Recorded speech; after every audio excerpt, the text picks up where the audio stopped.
Welcome to Season 6 of the Stories in the Cemetery podcast.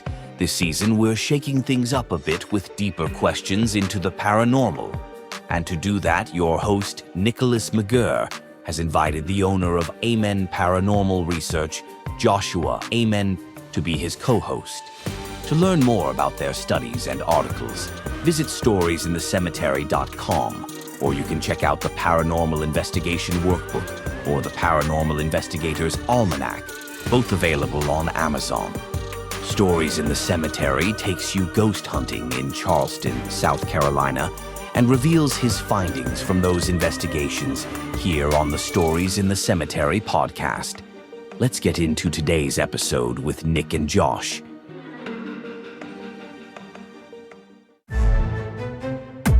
Stories in the Cemetery has a new event. Another ghost hunting adventure, but with a twist. Stories in the Cemetery now offers an Estes method experience where you can experience the blindfolded Estes method at every haunted location visited.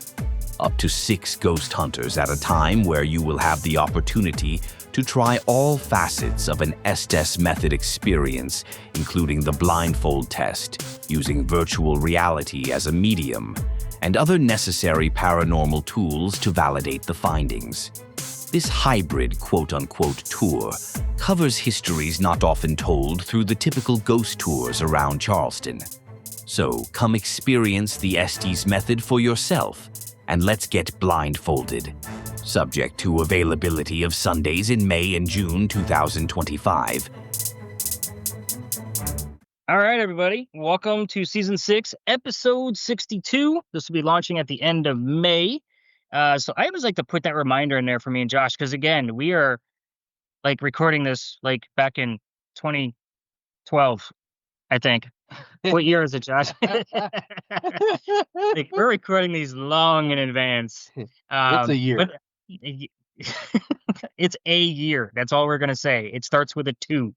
But I'm going to run through the show notes super quick, because this episode is going to be about something right here in Charleston, over here on the East Coast. So last location we did was Suicide Bridge, and that was obviously over in the California for Josh. So I'll be taking over on this one. But quick show notes, guys. Of course, you just heard the ad for my tours. I don't even like calling them tours. The interactive ghost hunting experience. And I'm starting to see a lot of knockoffs, Josh. I'm getting Really? stuff on my feed through Instagram and TikTok about people calling, their tour the interactive hunting something of whatever city that they're in. And they're also using a lot of the same AI tools that I'm using. They're just not as clever as I am with the layering yet. So they'll get there. I know, right? But again, folks, I take you ghost hunting, use all my really cool shit, and then I give you the full report back. And new tour, the Dead Writers of Charleston. So we're at the end of May. So I'm giving it till basically till the summertime to see if it's actually going to fully take off the way that the ghost hunting tours did. But that is all about the literary people of Charleston. And again, not all hauntings have to be dreadful or ghastly, as I like to say. So this is a part of the beautifully haunted part of Charleston. Tees and merch. So lots of t-shirts, hoodies, and all kinds of other crazy stuff with the Stories in the Cemetery logo. And of course, the Amen Paranormal Research logos are all over that stuff too.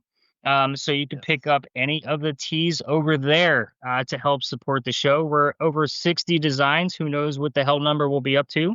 Josh has challenged me to be over 100. Maybe by the time you guys get this, it'll be 200. Maybe I'll be super clever one day and just go nuts. The workbook and the Paranormal Investigator's Almanac are available on Amazon, as well as all of my fiction works. And of course, you can always find me and Josh at our website, storiesinthecemetery.com and amenparanormalresearch.com. All of these links, folks, will be in the actual show notes, and that's where you can leave comments on this particular episode. But of course, we're going to ask that you head over to Spotify, stream this episode, and make sure you hit that 5-star button and push us through the algorithm. So, Josh, I sent you a bunch of links of YouTube videos, some crazy newscast with a guy without a beard. And yeah, you can chuckle and you can choke on that drink, because it was funny to see me without a beard. Yes, I was on the news many, many moons ago, Yeah, I won't even say how long ago that was. It really wasn't that long ago. Um, 2010, 2012. yeah, we'll go with that. That actually sounds really good. So, but with that said, I gave you some stuff to look at just so you kind of had an inkling of thought of what I was going to be speaking about for this episode about the old Charleston jail. I have covered this before, but there's a lot that goes into this, and there's a few, I guess, tactics for paranormal investigators and some of my future guests that I think Josh and I will have a lot to say when it comes to this particular location. So, Josh, off the top of your head, just for shits and giggles, what are the what would you say the top three types of places that are always investigated by newbies coming into the field? You've got hospitals, Okay, asylums, and okay, jails. and jails. And why do you think that is? It's the most activity because it's the most negative connotation. Hmm. You have the absolute worst things possible going on there. So one, it's grabbing history. So it's something that's interesting that people find, which makes it still circulated because it's interesting. I like it. I like it. Causes some of the most, yeah, it causes some of the most aggressive activity, therefore the Okay. most well known of activity, and it tends to challenge some of our favorite personalities that are out there that people see frequently. So demons. Yeah, I know, right? Just throw the ZB, scream out right there. Come at And me, demon. I know, and this is what's bringing me to my point about bringing this particular location up again. And I'm just gonna go and I'm gonna do a very quick blanket history of this location because it proves a very solid point for what Stories in a Cemetery stands for. Now, the Old Charleston Jail is the most well-known haunted location in all of Charleston, Tri-County area. So the reason for it mainly is because of an actual historical tale of Lavinia Fisher. And the story of her is very quick and simple. She was allegedly a female serial killer, and what she did was her and her husband would take people passing through, the Charleston area, and she would lure them in for a place to stay, and she would serve them oleander tea. And she would poison the tea, and I guess oleander is a poison itself. Basically, she would kill these people, and then the husband would bury them wherever he felt fit. So when they finally got caught, both of them were imprisoned at the old Charleston jail. And because you can't hang a married woman, they hung the husband first. So makes complete sense so far. Hilarious. It is hilarious. Which by the way, They got prison. They got prison Karen good with that one. I know, right? So there was an old law here in South Carolina that, and I'm not condoning this by any means. I'm just saying like this is dumb laws by state kind of shit. That you could beat your wife on the steps of City Hall, but you can only do it on a Sunday. Like, really? Like, come on. I know there was once a comedian that used to joke around that Walmart was a great place to beat your kids. Like, get your ass in the car. We're going to Walmart, that kind of thing. But like, this would be like a get your ass on the horse and carriage. We're going to City Hall. It's Sunday. Like that's a crazy theory. But anyway, back to Lavinia. So when they finally bring her out for her hanging for all of these alleged murders, which of course they were somehow able to prove, she wanted to wear her wedding dress and be offering herself to be married by any of the men that were there to witness her hanging, which of course nobody took her up on the offer. So her last words were in the tune of, "If you have a message for the devil, tell me now, for I will dine with him tonight." And then she was hung. Very raised emotion type of. However, where she was hung has many different theories behind it. Some say she was hung at the courtyard of the jail itself. Some say she was hung nearby at kind of there are like homes, lower income homes nearby the jail, like directly across the street. And then others say that she was hung in another location at Washington Park. It just depends on which storyteller you're listening to. I don't believe I've ever dove into these records because I never had any reason to, for sake of when I investigated the jail myself, it wasn't something that came up. Lavinia's story was not part of the evidence that I was capturing. So I will say, with what I found when I did go there, for those of you that haven't listened to every single episode of the podcast, was quite simple. First off, I didn't have all the gizmos and gadgets that I have now. I was pretty basic, millimeter, spirit box. I think I may have had a thermal camera at the time. There were no cat balls. There was no flashlight tests. There was none of that going on. Yeah. This was me doing one of my, what I call sneaky Pete investigations, because it was during the daytime. I had no access to the inside of the building, and it was just me and a few family members that went to go visit the grounds. We wanted to see what would happen. Of course, we used the word generator. And I will tell you that my wife, who was taking pictures for the blog post for that episode, was feeling a little faint and about passed out. Like I had to catch her, kind of thing, like almost hit her head on the ground. So we got her some water and we moved her to somewhere she could sit down. About 10, 15 minutes later, she asked if I was going to put her back. And I told her, yeah, I wanted to test the theory again. But she was also going to be, having a millimeter on her person. And we actually, I can't remember how high it got. It wasn't like above K2 meter high, but it was high for that location. So I want to say it was at least in the 20s. Same type of principle again. Felt faint, was going down, had to catch her, got her feeling better, and we got the hell out of there. However, all of the other evidence from the spirit box and the word generator gave us names, names upon names upon names. And it just got me thinking, who is actually haunting the jail? How many people were imprisoned in that location for, I guess, wrongdoings that they didn't commit? How many people would actually be pissed off by being in prison there, and the raised emotion that they felt during their life was taking place in that jail? Yeah. I want to say we had about Lavinia. Right. And everybody, because it's a great story. I mean, you and I even discussed it before we started recording, that I love the story. It's so great. I'm like, it is a great story. However, there's more to it. With all of this being said, there was another family member that brought somebody with them, and they were also not feeling so great. Not to the tune of passing out, but just feeling uneasy and a little queasy about the location. So we just kind of took that as at face value because we didn't know that person very well.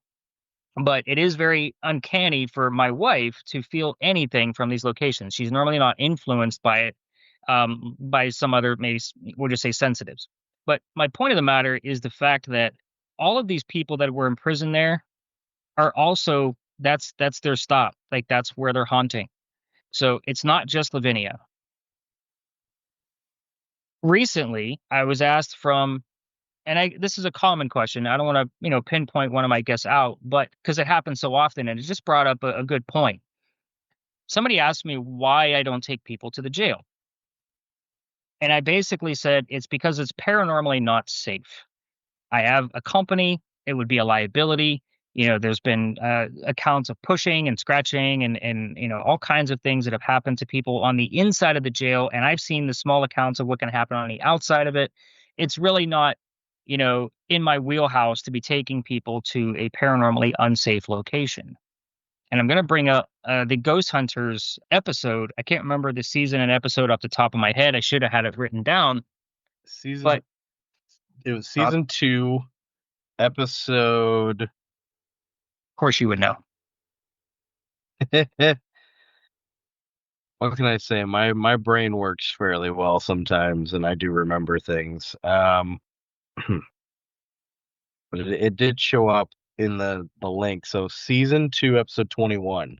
Episode 21. So I'll put that in the show notes for you guys to watch, like their investigation there. But the advice at the end of the show, and it stuck with me from the first time I even saw it. And I would say I probably saw it 8 to 9 years ago. I don't even remember when it aired. Josh will probably know later on. He's going to look it up right now. Anyway, when I first saw it, I just happened to notice that was one of the only shows ever to be aired where they recommended that tours not go through there. So there is a tour that was going through the jail before its renovation, and even doing some, I would say, just quick paranormal investigating there with some laser grid lights and a spirit box, like nothing, too fancy. And they were short, like 30 to 60-minute type of investigations. But at the end of the episode, the team actually advised to not take layman muggle people through this location, and especially poking the bear with some equipment. And it just went right along with what I found there. To me, it's not fitting for muggles. And that's just kind of how I looked at it. And because I don't think it would be treated with respect. I think it would be treated with, I'm looking for a fear factor. And that's just not just in my wheelhouse at all. Am I looking for a thrill factor when looking for evidence? Absolutely. But I also want that thrill factor to be something of a contact of trust. And that's a big deal to me. So again, I often get asked, oh, is it just an evil place? And the word evil really stuck out to me because Josh, I think the reason why we met was through my damn paranormal pet peeve TikTok series where Yeah. I discussed the word demon. Uh, Yes. Demons. there it is again. Damn ZB jumping in on the show. But so, Josh, what are your thoughts on using the terms like demon and evil when trying to describe any kind of paranormal entity of some sort? So, firstly, it was May 10th, 2006 when that episode aired. Of course, you knew that. um, so a lot of people ask me because my categorization system, the aim and eyes system that I came up with a while back, to categorize what your haunting is. I don't use the word demon. I use the term inhuman, and Mm. I've had a lot of people ask me why, and it all kind of goes along the same like vein here. You can have just angry, intelligent spirits, that are human spirits that are just pissed off and angry because you won't stop talking about Lavinia Fisher. Um, Right. and that you can have inhuman spirits, that could be something as simple as like an elemental, or kind of poltergeist activity would fit into that category, or basically anything that just has not walked the earth fits into inhuman. I feel like the word demon is automatically this negative connotation that tells you that it's evil and trying to possess your soul. And I honestly, like, I've been doing this a while. You've been doing this a while. I've never come across anything I can categorize as demonic, Yeah, me neither. and again, I get a lot of questions because my last name is Eamon. My company name has Eamon. Everything I have has Eamon, and people ask me all the time about the correlation with that and the paranormal. And I things don't happen to me like they happen to other people. I don't credit it to the fact that my last name is Eamon. I don't follow religion as per my own choice. I just have not seen any real evidence, that there is something I can categorize as demonic that came from hell and is possessing your soul to take to the demon or the devil. And, it's it, in my mind, it's just a lore. It's just something we put together and we termed it that way because it makes us fearful and it makes for great TV. Yeah, I completely agree. And I think, I mean, you said it first. Oh, you said it, a while ago that, having your last name is Amen and using the words demon and evil, these are words that are commonly used in the Bible, which would give it an automatic religious connotation to it. And when you're looking at it from the points of view that you and I do, from a scientific point of view, then it's not really going to fall into any of that type of religious category. To me, at least, it doesn't at all. I try not to look at this with any kind of religious value to it behind it at all.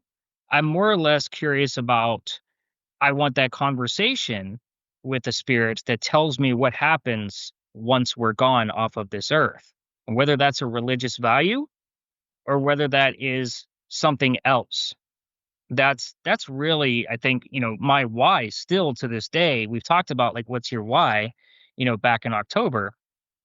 With this, using demonic and evil and again, it's not an evil person or an evil entity, it's a pissed off ghost. I mean, call it like it is. I mean, we can use, you know, plain English. I mean, I know evil and demon are common in our language these days. I'm just not the type of person that says, yeah, that's definitely not of a godly type of nature, if that makes any sense. And I'm hoping it makes a lot of sense and reason why I wanted to do this episode for the listener, because it is, if you're going to decide to, go on the interactive ghost hunting experience, I want you to understand the thrill that comes up when you're learning things from your spirit. And it's not because they're growling at you or you have 3 scratches on your arm when you leave my tour. I want you to understand that it is about the discovery of what the spirit is willing to tell you because they trust you. And that's an approach that I don't think is often, I'm going to use this word, preached enough. I know I just said we don't use religious connotation, but I couldn't come up with a better term. Amen to that. But the point of the matter is I don't think we discuss, this field enough in this manner because we're looking for that horror movie in real life. And I think that's a big, big problem. I mean, don't get me wrong. I'm attracted to, social media pictures of skulls or, the dark night with the full moon. I'm attracted to those things. But at the same time, it's only because it's a reminder of what I do for a living. I look for speaking with those that aren't here anymore, the skull. And when do I do it? Mostly at night. So therefore, that's a happy time for me. That's my affiliation with those type of things. So even when I make my social media posts of things, with those darker type of images, I try to put a little bit of class behind it with the appropriate type of music that shows that it's not a spooky thing. It's a curious thing. It's a mystery thing. What don't I know yet? So to label things as quick, as easy as people saying it's evil, it's demonic, it's a demon, ZB again. Um, I have a Come big, at me, big problem. demon. I know because the because I see so many muggles though, Josh. I think it's people have that interpretation automatically. Like I've actually had people get pissed off at the beginning of the ghost hunting experience because they say, "When are we going to the jail?" And I look at them straight up and say, "We're not." And that they get upset because they wanted that scare factor. Well, I'm not paying ghosts to be behind trees and jump out at you, nor am I going to take you to where everybody's pissed off. Again, I know that there's not really a whole lot of girth to this episode, but it does bring up a lot of good points about how we should be looking at the field. And we've mentioned several times about psychical research societies around the world. I was published in one of their magazines over in the UK. That's the approach that we should be taking about this. And that's just my personal strong opinion about it. And I believe some of the cohorts that you've interviewed on your podcast have also had the same type of mentality behind it that we do. So I want to say like your Barry interview, it wasn't so much that it was we come across dark entities all the time. It was a matter of trying to understand the science behind the ghost. Am I correct in saying that? Correct. And I mean, I interviewed some ghost hunters from the UK. I interviewed someone that was in the States. Like everybody kind of agrees. Like we don't come into contact with things people categorize as demonic and evil. It's like, yeah, you know what? You might come into contact with an evil human spirit, but that's because they were evil in life. Right. Like they were a horrible person before they died. They're going to be a horrible person after they died. And you actually brought up some points that are like some of my biggest paranormal pet peeves that I have. Everybody talks about the 3 scratches. Oh my God, I got scratched. It's in 3s. It's mocking the Holy Trinity. It's a claw. Right. I want everybody listening to the podcast to raise their hand, fingers tight together, and tell me what the longest fingers on your hand are. If you were to scratch somebody, like I thought you were going to make everybody take an oath, like raise your right hand and say this after me. But seriously, like tell me if you were trying to grab somebody and scratch somebody and you were like even reaching out towards something, you have the two shortest fingers on your hand are your pinky and your thumb, and they're almost half the size of every other finger on your hand. So you're going to leave 3 scratches. Like, this is nothing more than a misinterpretation of possibly just someone trying to reach out and be like, hey, say hi, I'm here. Right. Like, And I can attest that if you were being touched in that way, from any type of entity whatsoever, you would feel it, especially if it's piercing the skin even lightly, as what most of what we see in TV shows and people's, claims. But I'm here to tell you, if you're being touched by a spirit, it doesn't feel like a scratch. It doesn't feel like your finger touching your arm. It feels like spider webs. It could be a little bit of a tingling feeling. I'm just here to say, like, if it's 3 scratches, you felt those 3 scratches. You just didn't realize it. yeah. And I've had somebody scratched from an investigation. They had one scratch. It was through 3 layers of clothing, and they had it felt like a searing pain. They said it felt like a sunburn.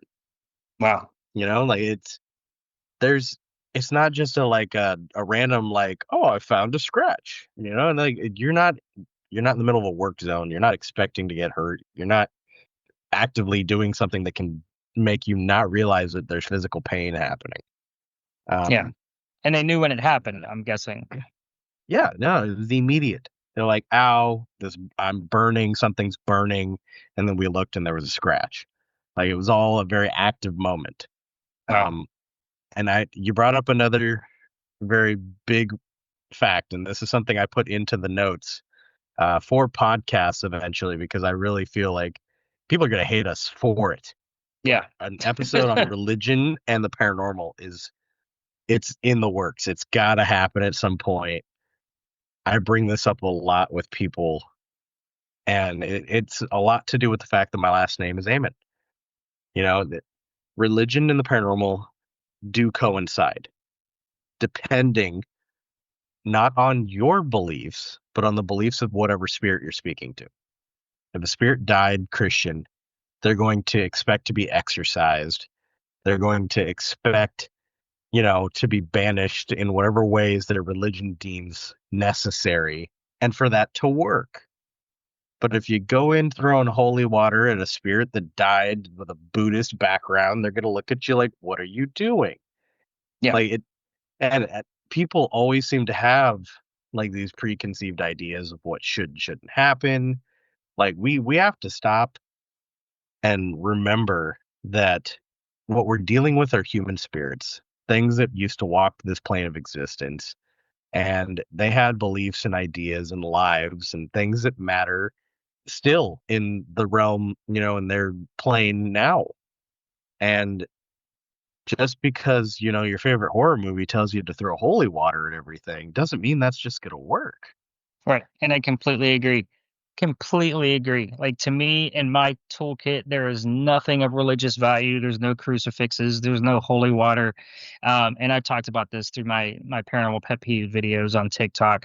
And I got, blasted for it. And I'm okay with that because, again, I'm with you, Josh. If you walk into a Buddhist home and you're splashing holy water all over the place, that's not going to do anything. To me, it's not going to do anything in general, but that's my belief system. But if the Buddhist believes that something else would work better, whether it be some type of smoking fumigation, like sage or something else like that, it's whatever their religion is of wherever they're going to feel safe. And it also comes into question of, does that tactic actually work based off of religious values only?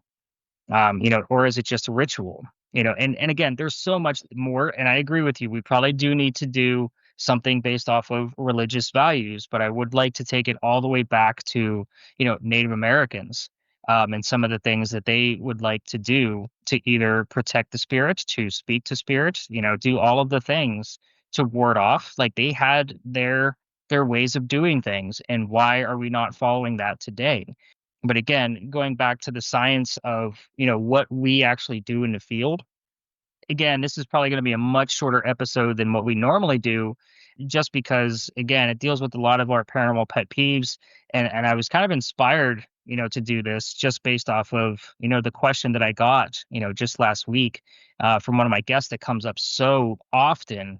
It's like, you have to remember, what I tell my guests is like, if you think about your entire day, if you leave the house, you go to work, and you come back home, you go to the grocery store, you pick up the kids, you run into a lot of people, whether they're driving, your coworkers, the people at your kid's school, the grocery store, and how many of those people that you somewhat interacted with, even if you were across the aisle picking out cereal for your kid and they're on the opposite side, how many of those people are truly assholes towards you?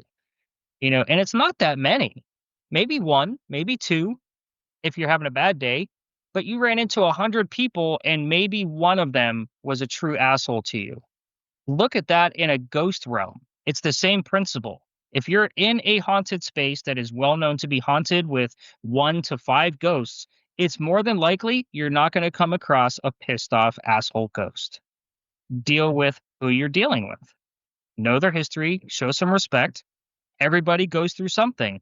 That's something that we all, put our memes up about all over Instagram these days. Be nice to your fellow man because they're going through something too. And it's the same way for ghosts. They went through something, be respectful towards it. If it was a suicide, something you don't believe in because it's against your religion, at least try to find out why that person committed that suicide. Try to understand things from their point of view of what was so horrible that you can not empathize with them, but maybe therapeutically help them on the other side. That's the kind of values that I think we should be putting into this field because we're going to attract more bees with honey. So, and that's just the way I feel about it. Any other like major notes of things that I said through this that have sparked any other words of wisdom from Josh Amon? It just brings to light. It's the be aware of your ghost. You always say know your ghost. Right. When you walk into a place like this, you are not walking into a kindergarten. You're not walking into a place of higher learning. You're walking into a place where there was murderers and rapists and people that did horrible things, and also people that were put in there for no reason at all. Wrongfully, yes. And you're jumping into the haystack, hoping you get picked by the right needle, and you need to understand who you could be running into instead of just, everybody runs around looking for one ghost because it's the most famous one they know Right.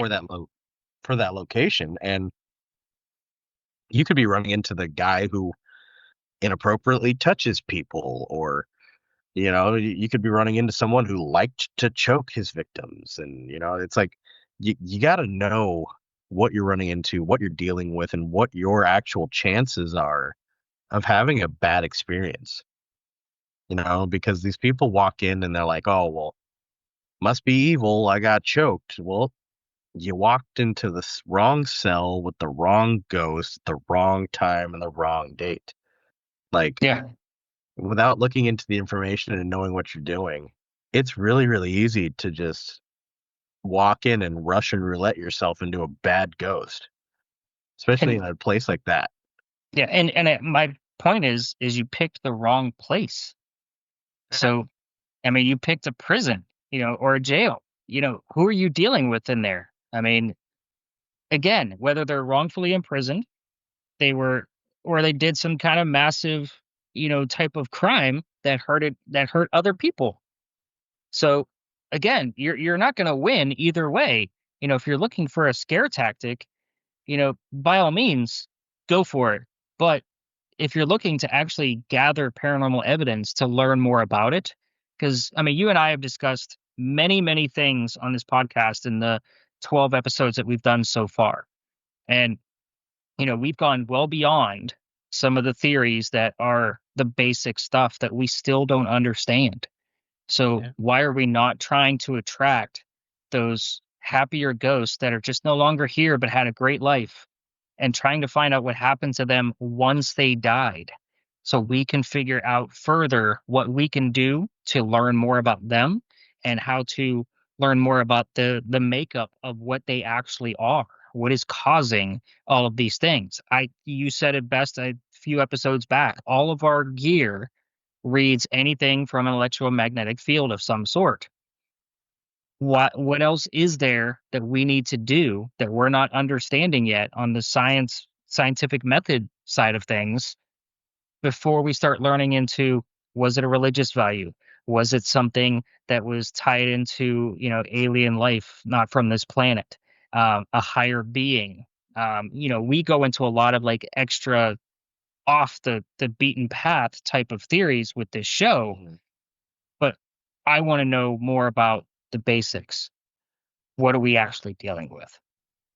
And I'm still waiting for all of our listeners for those ideas to start flowing in Yeah, of items we can use in the paranormal field that do not fall into electromagnetic radiation.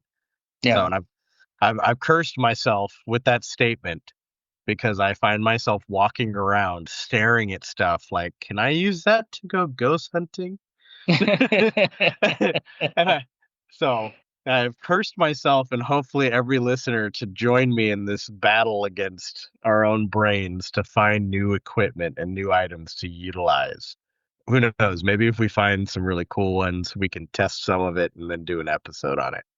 Who knows? We just need to get those ideas pouring in.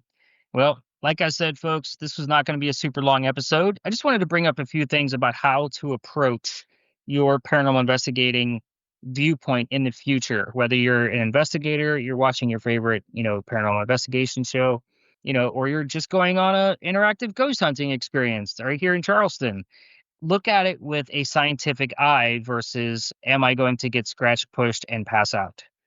You get a whole different outlook when you look at things with that positive outlook of, I can't wait to see what we're going to find and what we're going to learn about our ghost and what is basically causing the paranormal activity. So, Josh, final thought before I wrap it up? You know what? Just know what you're walking into, do your research, and long as you expect to go home alone, you usually do. Yep, that's right. Know your ghost and bid them farewell when you leave their space. So, all right, folks, until next time, this has been episode 62. We'll see you guys in 2 weeks.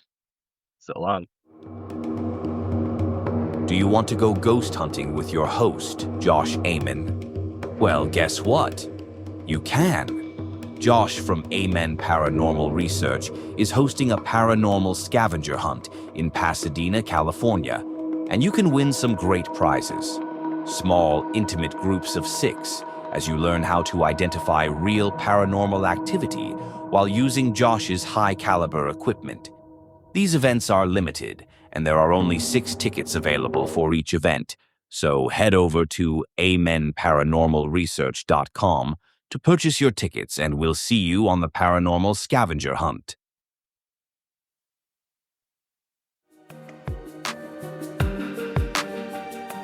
Thanks for listening to this episode of the Stories in the Cemetery podcast. You can follow your host, Nicholas McGirr, on most social media platforms under the name Stories in the Cemetery. If you'd like to follow co-host Joshua Amen, you'll find him under the name Amen Paranormal Research. Be sure to check out the show notes for any links to specific articles written by your hosts and all the references used to create this episode. Happy hunting. We'll see you on the next episode of the Stories in the Cemetery podcast.